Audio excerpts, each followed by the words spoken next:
Hari ini saya sedikit mau share terkait dengan eh, peran perawat komunitas yang ada di layanan primer, khususnya dengan program Perkesmas sebagai eh, tolak ukur kita untuk melaksanakan yang namanya asuhan perawatan komunitas, baik itu yang sifatnya individual atau yang disampaikan dalam peraturan Menteri Kesehatan, yaitu upaya kesehatan perorangan, ataupun dalam bentuk upaya kesehatan masyarakat (UKM). Nah, hari ini kita akan membahas terkait dengan hal tersebut berkaitan dengan program Perkesmas. Nah, slide. Untuk outline yang mau kita bahas hari ini adalah berkaitan dengan pendahuluan, kemudian konsep perilaku masyarakat, kemudian kontribusi perawat komunitas, kemudian peran perawat komunitas, dan yang terakhir adalah penutup. Next slide. Oke, dalam rangka juga ini belum terlambat, walaupun ini sudah lewat, memperingati terkait dengan International Nurses Day, tanggal 12 Mei 2023 dengan banyak fokus yang difokuskan untuk pengembangan karir perawat. Terlebih khusus yang mau saya highlight di sini adalah berkaitan dengan di poin 9 adalah memproteksi populasi-populasi yang sifatnya baik itu yang sifatnya berisiko maupun yang sifatnya rentan. Nah, ini yang mau saya aplikasikan ke dalam bentuk Perkesmas sehingga wujud nyata dari tema International Nurses Day, Our Nurses, Our Future, akan terwujud melalui peran perawat komunitas berdasarkan dengan program Perkesmas tersebut. Next slide. Nah, sebelum membahas terkait dengan Perkesmas, tentunya sebagai bentuk klien dari Perkesmas itu sendiri adalah masyarakat. Nah, yang mau kita lakukan terhadap masyarakat adalah bagaimana mau merubah perilaku masyarakat tersebut menjadi lebih baik melalui program Perkesmas tersebut. Nah, sebelum membahas terkait lebih jauh untuk program Perkesmasnya, alangkah lebih baiknya kita bahas dulu terkait dengan perubahan perilaku yang ada di masyarakat. Bagaimana sih sebenarnya stage atau tahapan untuk masyarakat itu boleh berubah dari kondisi yang tidak sehat menjadi kondisi yang sehat? Ada tahapan berdasarkan dengan trans-theoretical model stage of change yang dimulai dari prekontemplasi sampai pada proses maintenance. Ya, inti dari model ini adalah setiap individu, setiap masyarakat yang terlibat dalam berbagai perilaku yang baru, mereka dapat berpindah melalui suatu rangkaian perubahan yang terdiri dari 5 tahapan yang ada di gambar di samping ini. Next. Nah, untuk tahapan prekontemplasi yang mau saya gambarkan adalah masyarakat ini belum merasakan terkait dengan perubahan yang sangat diperlukan. Jadi di sini masyarakat masih acuh tak acuh dengan kondisinya, mungkin hidup di lingkungan yang sangat kumuh atau hidup dengan berbagai faktor resiko yang dapat mengancam kesehatan yang ada di masyarakat sehingga belum merasakan yang namanya perubahan itu sangat perlu. Nah, pada tahapan kontemplasi, si masyarakat ini mulai berpikir untuk berubah. Banyak yang berhenti pada tahap ini karena minimnya kemampuan, kepercayaan untuk menemukan motivasi. Nah, yang mau kita masukkan adalah Perkesmasnya di dalam nih. Terkait dengan bagaimana cara kita mau melakukan yang namanya belief pada masyarakat untuk masyarakatnya bisa menemukan terkait dengan motivasi untuk mulai berubah. Pada tahapan yang ketiga adalah tahapan determinasi, ini mulai mengambil keputusan. Jadi di tahapan kontemplasi kita sudah mulai masuk dengan program Perkesmasnya, kemudian mulai intervensi, di tahapan determinasi mulai mengambil keputusan si masyarakatnya untuk menyiapkan baik secara fisik, kemudian mental untuk bertindak memulai perubahan yang ada di masyarakat. Nah, setelah dia mulai mengambil keputusan, ini akan berpindah pada tahapan yang selanjutnya, yaitu tahapan action. Mulai dia bertindak sama dengan waktu kita pandemi COVID sebelumnya, dengan yang sebelumnya mungkin jarang cuci tangan, akhirnya kemana-mana kita harus cuci tangan, membawa hand sanitizer dan lain-lain, dan juga menggunakan masker. Dan yang kelima adalah tahapan yang paling penting, adalah tahapan maintenance untuk mempertahankan perilaku. Karena ini merupakan tahapan yang tidak mudah, banyak orang-orang yang berbalik lagi ke tahapan nomor 1, prekontemplasi. Sehingga di maintenance ini peran perawat komunitas khususnya melalui program Perkesmas tersebut perlu untuk kita kita gaungkan secara terus-menerus di masyarakat sehingga masyarakat bisa merasakan yang namanya perubahan perilaku yang secara spesifik dan itu permanen, tidak berubah-berubah, ya, tidak kembali lagi ke tahapan yang namanya prekontemplasi. Next slide. Nah, yang menjadi pertanyaannya adalah perlukah seorang perawat komunitas berada di posisi tersebut dan apa yang harusnya dilakukan. Nah, yang hari ini mau kita bahas adalah berkaitan dengan Perkesmas itu sendiri. Apa sih sebenarnya Perkesmas itu sendiri? Boleh next slide. Perawat komunitas atau perawat kesehatan masyarakat itu merupakan perpaduan dari praktik keperawatan dan kesehatan masyarakat yang ditujukan atau diaplikasikan dalam baik itu peningkatan, kemudian pemeliharaan kesehatan masyarakat melalui upaya-upaya yang sifatnya promotif dan preventif tanpa kita mengabaikan upaya-upaya yang sifatnya kuratif dan rehabilitatif. Paling utama yang kita lakukan di masyarakat adalah dengan upaya yang sifatnya promotif dan preventif. Tetapi tidak menutup kemungkinan upaya yang sifatnya kuratif dan upaya yang sifatnya rehabilitatif ini perlu untuk kita lakukan juga di masyarakat. Next slide. Nah, ini merupakan gambaran dari proses alih peran dari perawat maupun dari klien. Ini tergambarkan bahwa peran perawat komunitas itu memang melalui 3 lingkaran ini secara berurutan akan menjadi hanya sebagai fasilitator di awal sampai pada pun di akhir pelaksanaan tindakan keperawatan. Karena kenapa? Dengan pertimbangan bahwa perawat komunitas tidak 24 jam seperti yang ada di klinik yang punya 3 shift pagi, shift siang dan shift malam. Kalau di komunitas kita tidak punya dengan pergantian shift sehingga memang perlu untuk kita alih perankan dari perawat maupun dari klien. Kemudian proses rujukan balik perlu dilakukan community to clinic dan clinic to community. Kemudian perlu juga mempertimbangkan regulasi pemerintah pusat dan daerah juga berkaitan dengan SDM yang ada di komunitas. Jadi dari gambar ini di awal sebelum kita memberikan kegiatan atau asuhan keperawatan komunitas, peran dari si perawatnya itu memang masih lebih besar dibandingkan dari peran dari klien. Karena kita masih berada di tahapan yang namanya prekontemplasi tadi.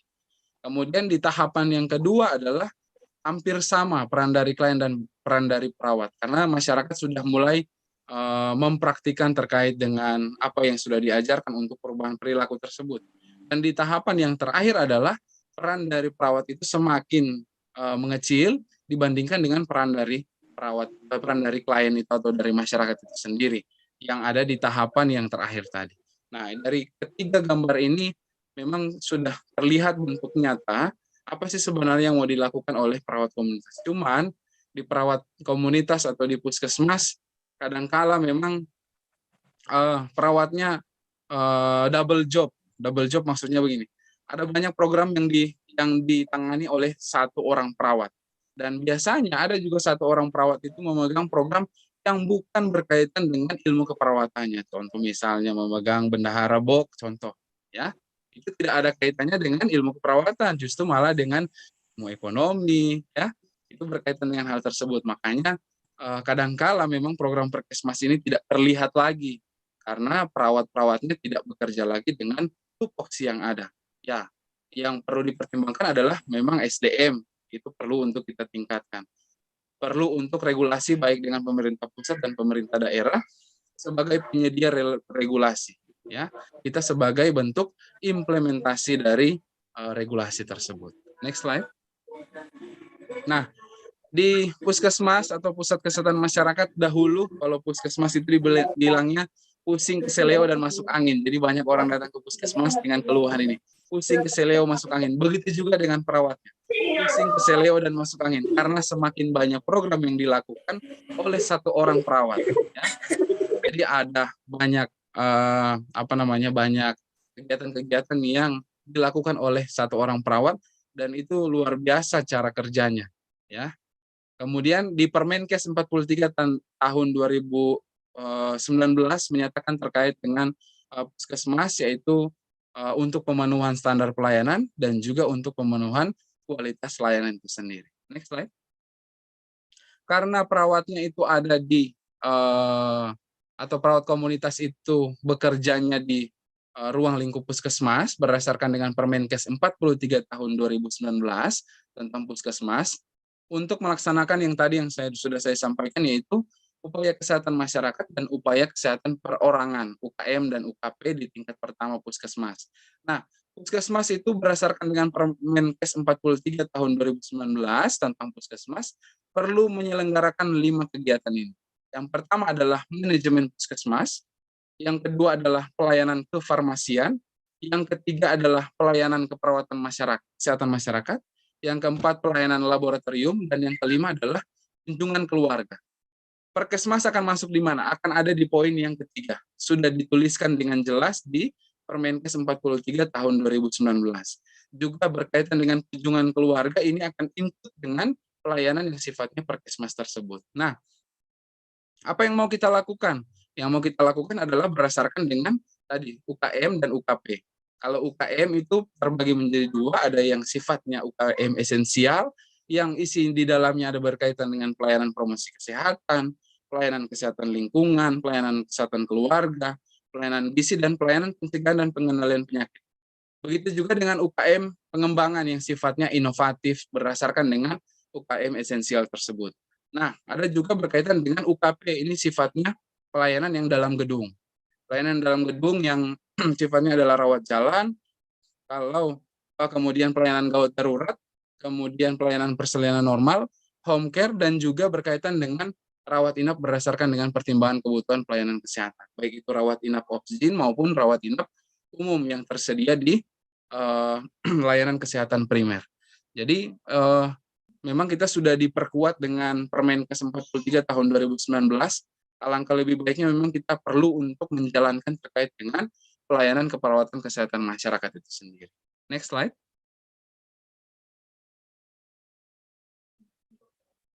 Nah, dalam Permenkes 43 tahun 2019 tentang puskesmas, di situ dijabarkan juga terkait dengan tujuan pembangunan kesehatan di puskesmas. Yang pertama adalah perilaku sehat yang mau kita kejar di masyarakat berdasarkan dengan apa yang sudah saya sampaikan terkait dengan perilaku yang ada di masyarakat tadi. Kemudian bagaimana mau menjangkau pelayanan yang bermutu. Kemudian yang ketiga adalah kalau kita sudah melakukan perilaku sehat, berarti lingkungan sehat pun akan tercapai.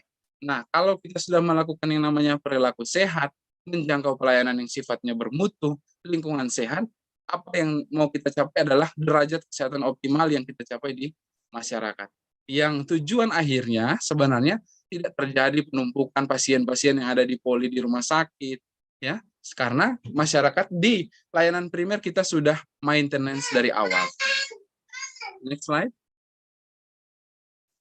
Nah, ini merupakan ciri dari pelayanan perkesmas itu sendiri. Yang pertama adalah memadukan teknik dan keterampilan keperawatan dan kesehatan masyarakat. Ya, kita touch dengan masyarakat, dengan ilmu keperawatan, dan kita berbaur dengan ilmu kesehatan masyarakat. Kemudian pelayanannya adalah continuity care, adalah pelayanan yang sifatnya berkelanjutan, ya. Jadi tidak hanya ketika pasien datang di dalam gedung, tapi kita perlu mengimplementasikannya sampai pada rumahnya. Jadi sebagai bentuk kunjungan keluarga. Dengan fokus intervensi yang dilakukan oleh perawat komunitas adalah primer, sekunder, tersier prevention yang di dalamnya dijabarkan berdasarkan dengan promotif, preventif, kemudian kuratif, dan rehabilitatif. Kemudian melakukan proses alih kelola dari perawat ke klien sehingga tujuan akhir kita adalah memandirikan masyarakat karena sesuai dengan alasan yang sudah saya sampaikan tadi bahwa perawat di komunitas tidak 24 jam pendampingan karena dengan SDM yang tidak belum memadai sama dengan yang ada di rumah sakit yang 3 shift, sehingga kita perlu melakukan yang namanya proses alih kelola dari perawat ke klien atau ke arah kemandirian. Kemudian bermitra antara perawat dengan klien, kemudian melibatkan peran serta dari klien dalam setiap pelayanan yang diberikan, dan yang terakhir adalah mendukung multidisiplin kolaborasi. Ini cukup penting untuk kita lakukan karena perawat tidak bisa bekerja sendiri di layanan kesehatan, jadi perlu untuk multidisiplin kolaborasi untuk pelayanan Perkesmas itu sendiri. Next slide. Ini merupakan tanggung jawab perawat yang ada di puskesmas, baik tadi yang sudah saya sampaikan adalah berkaitan dengan upaya kesehatan perorangan yang berdasar pada asuhan keperawatan klien dengan individu. Kemudian ada juga upaya kesehatan masyarakat dengan asuhan keperawatan yang sifatnya keluarga, kelompok, dan masyarakat, yang tujuan akhirnya adalah community health nursing atau perawatan kesehatan masyarakat. Ini merupakan tanggung jawab dan sudah dijabarkan dalam bentuk Perkesmas itu sendiri, yang sifatnya pelayanan dalam gedung adalah upaya kesehatan perorangan, dan sifatnya luar gedung dengan upaya kesehatan masyarakat dengan pendekatan asuhan perawatan keluarga, kelompok, dan masyarakat. Next slide. Ini merupakan sasaran dari Perkesmas itu sendiri. Tadi sudah saya sampaikan adalah klien kita adalah individu, kelompok, keluarga, dan masyarakat. Jadi ini merupakan sasaran dari Perkesmas, baik yang sifatnya kelompok sehat, kemudian kelompok sakit, kelompok yang berisiko, dan kelompok dengan kebutuhan khusus. Nah, kelompok populasi ini akan dibagi berdasarkan dengan agregat usia, baik itu anak usia sekolah, remaja, dewasa, sampai pada usia lansia. Kemudian berdasar dengan kebutuhan khusus yang sifatnya usia lanjut, itu sudah masuk dalam kategori rentan, berbeda dengan di usia dewasa masih dalam kategori risiko, begitu juga di usia remaja masih dengan kategori risiko. Untuk kategori rentan akan terbagi ke anak usia sekolah dengan dengan usia lanjut. Jadi itu akan membentuk suatu populasi yang rentan dan populasi yang berisiko. Kemudian untuk penyakit-penyakit yang sifatnya kronis, kemudian populasi-populasi yang memiliki ketidakmampuan baik dari sisi mobilisasi dan sisi yang lainnya berdasarkan dengan kebutuhan dasar oleh klien atau oleh masyarakat itu sendiri. Jadi ini merupakan sasaran dari Perkesmas itu sendiri ya. Lanjut. Izin Nurse Valen, waktu tinggal 8 menit. Oh, makasih. Oke, baik. Ini merupakan pendekatan dalam pelayanan Perkesmas. Ada pendekatan epidemiologi dalam bentuk surveillance, yang menjadi sasaran prioritasnya adalah risiko tinggi dan rentan. Kemudian ada 3 tingkat pencegahan, baik itu primer prevention, secondary prevention, tertiary prevention, yang terwujud dalam bentuk upaya promotif, preventif, kuratif, dan rehabilitatif. Begitu juga dengan proses perawatan yang digaungkan dengan askep komunitas, yang tujuan akhirnya adalah dengan tingkat kemandirian individu, keluarga, kelompok, masyarakat untuk mengatasi masalah kesehatannya. Next slide. Ini strategi intervensi yang akan dilakukan dalam bentuk promosi kesehatan yang berisi tentang edukasi kesehatan, proses berkelompok, proses pemberdayaan, dan proses kemitraan. Nah, 4 strategi ini sebenarnya kalau kita lakukan sudah menghampiri untuk terwujudnya Perkesmas ya. Dari edukasi kesehatan kita lakukan, kemudian proses berkelompok, kita kumpulkan sekelompok yang punya masalah karakteristik yang sama, kemudian kita berikan intervensi, kemudian proses pemberdayaan seperti contoh misalnya berdayakan keluarga dengan pendampingan minum obat untuk orang-orang dengan tuberkulosis, kemudian bermitra dengan lintas sektor maupun lintas program untuk kita selesaikan terkait dengan masalah yang ada di masyarakat. Next slide. Ini merupakan peran dari perawat komunitas itu sendiri. Jadi kalau melaksanakan yang namanya Perkesmas, paling tidak minimalnya kita sudah punya yang namanya peran dari perawat itu sendiri adalah sebagai bentuk pendidikan kesehatan, kemudian sebagai bentuk koordinator atau penghubung, sebagai bentuk role model, pemberi layanan kesehatan, sebagai bentuk konselor, dan juga sebagai bentuk penemu kasus. Ini minimalnya kalau kita sudah melakukan yang namanya Perkesmas tersebut. Tapi idealnya harusnya dari peran yang kuning di dalamnya akan juga terwujud peran yang ada di luar tersebut yang ideal harus kita lakukan sebagai seorang perawat komunitas, baik itu modifikasi lingkungan, konsultan, peneliti, advokat, manajer kasus, dan juga agen pembaharu. Tujuan akhirnya adalah yang mau kita berikan adalah klien yang ada di masyarakat. Next slide. Ini merupakan kegiatan Perkesmas, ada asuhan keperawatan pasien kontak puskesmas, yang isi di dalamnya adalah konseling keperawatan yang kita lebih gaungkan, yang sebagai bentuk target adalah di poliklinik mau poliklinik puskesmas, kemudian pustu, kemudian puskesmas keliling kalau masih ada, kemudian posyandu, kemudian poskesdes. Next slide. Nah, ini untuk kunjungan keluarga atau home care, baik yang sifatnya memberikan tindakan keperawatan, kemudian juga sifatnya pemantauan keteraturan pengobatan, yang tujuan atau target populasinya atau target kliennya adalah keluarga rawan kesehatan yang punya masalah prioritas. Ya, ini terkait dengan bentuk layanan di Perkesmas. Kemudian next slide. Ini merupakan target utama kita kalau kita kunjungan keluarga. Intinya adalah kita mau capai pada tingkat kemandirian yang sampai pada keempat.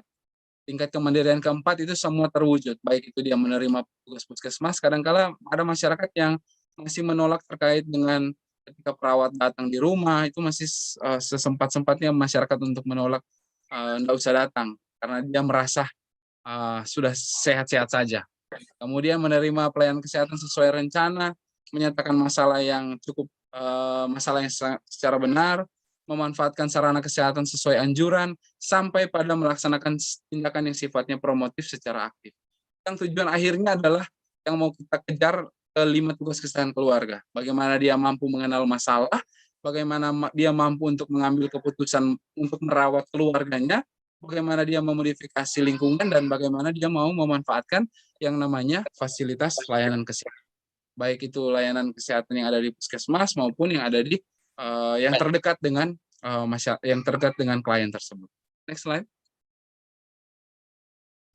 Ini untuk di komunitas merupakan kunjungan perawat ke kelompok yang dilakukan adalah melakukan pengkajian, kemudian pendidikan kesehatan, pengobatan sesuai dengan kewenangan, kemudian rujukan pasien atau masalah kesehatan, kemudian konseling keperawatan dan dokumentasi keperawatan. Ada yang namanya posyandu balita, posyandu usia lanjut yang biasanya dilakukan, kemudian panti asuhan juga sebagai bentuk target kelolaan kelompok kita, dan juga industri jangan sampai dilupakan. Ya, industri merupakan bagian dari kelompok masyarakat sehingga ini perlu untuk kita kejar sebagai bentuk pelayanan Perkesmas yang ada di masyarakat. Next slide.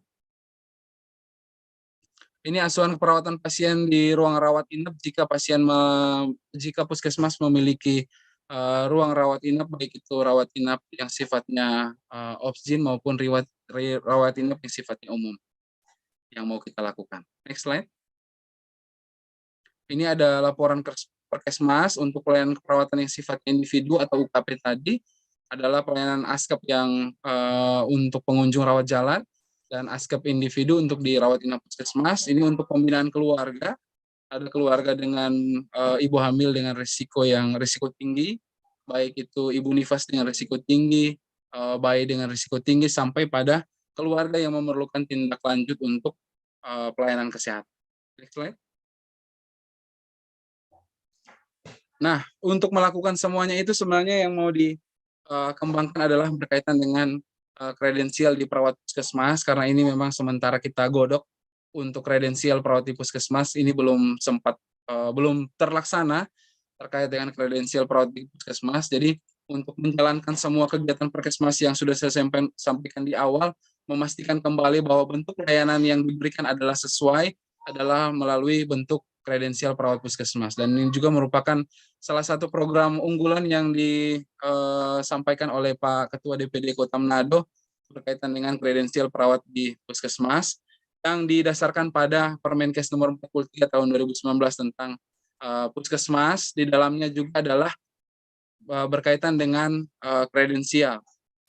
Kemudian ada juga keputusan Diryankes nomor yang tertera pada slide tentang petunjuk teknis kredensial yang ada di puskesmas.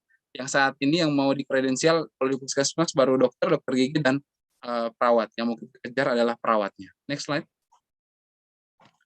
Ini merupakan bentuk penyelenggaraan kredensial sudah dan habis. rekredensial. Baik, Nurse, ini slide terakhir ya, saya selesaikan ya. Siap. Terima kasih. Tujuan kredensial dan rekredensial ini memastikan bahwa setiap pelayanan kesehatan dilakukan oleh tenaga kesehatan yang kompeten, sehingga mutu pelayanan yang diberikan oleh layanan kesehatan lebih terjamin, memperoleh nakes yang profesional, beretika, kemudian meningkatkan reputasi kredibilitas tenaga kesehatan di puskesmas, dan yang terakhir adalah melindungi keselamatan pasien.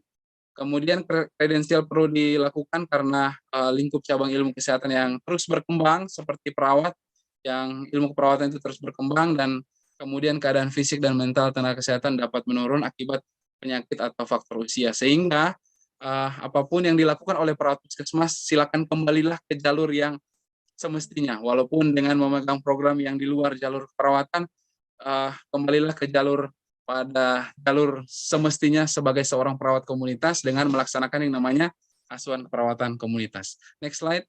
Mungkin sudah slide, terima kasih. Oke.